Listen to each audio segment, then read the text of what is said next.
పల్లి మంత్రి లోకేష్ పల్లి మినిస్టర్ అంటున్నారట కొరియా పారిశ్రామికవేత్తలు. ఈ విషయం స్వయంగా టీడీపీ నేతలే చెప్పారు. అప్పట్లో అమర్నాథ్ చలి అంటే ఇప్పుడు లోకేష్ ని పల్లి అని పిలుస్తున్నారని అన్నారు. ఇంతకీ పల్లి అంటే ఏంటి? ఏపీ మంత్రి నారా లోకేష్ దక్షిణ కొరియాలో పర్యటించారు. పారిశ్రామికవేత్తలు, దిగ్గజ కంపెనీల ప్రతినిధులతో భేటీ అయ్యారు. నారా లోకేష్ దక్షిణ కొరియా పర్యటనపై TDP MLA Somireddy Chandramohan Reddy tweet చేశారు. వైసీపీ హయాంలో గుడివాడ అమర్నాథ్ చలి అని దావోస్ కు వెళ్లలేదు అన్నారు.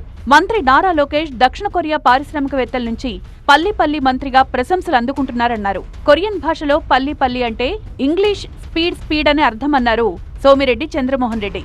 లోకేష్ తన విదేశీ పర్యటనలతో పరిశ్రమల ఏర్పాటుకు, పెట్టుబడులకు ఏపీకి మించిన రాష్ట్రం లేదని ప్రపంచమంతా తెలిసేలా చేస్తున్నారన్నారు సోమిరెడ్డి చంద్రమోహన్ రెడ్డి.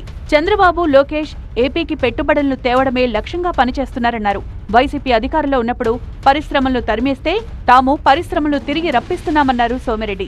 లోకేష్ కొరియా టూర్పై విమర్శలు గుప్పించారు మాజీ మంత్రి గుడివాడ అమర్నాథ్. ఏపీలో దోచుకున్న డబ్బును దాచుకోవడానికి విదేశీ పర్యటనలు చేస్తున్నారని ఆరోపించారు.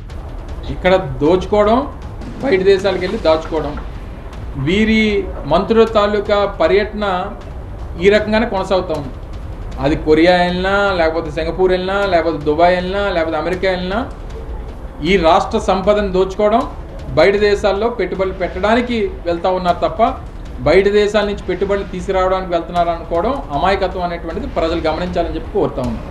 మరోవైపు దక్షిణ కొరియాలో పర్యటించిన నారా లోకేష్ 50కి పైగా కార్పొరేట్ సంస్థల ప్రతినిధులతో సమావేశమై పెట్టుబడుల అవకాశాలను వివరించారు. ఎల్జీ, హ్యుండాయ్, శాంసంగ్ లాంటి దిగ్గజ కంపెనీలతో జరిపిన చర్చలు ఫలప్రదమయ్యాయన్నారు.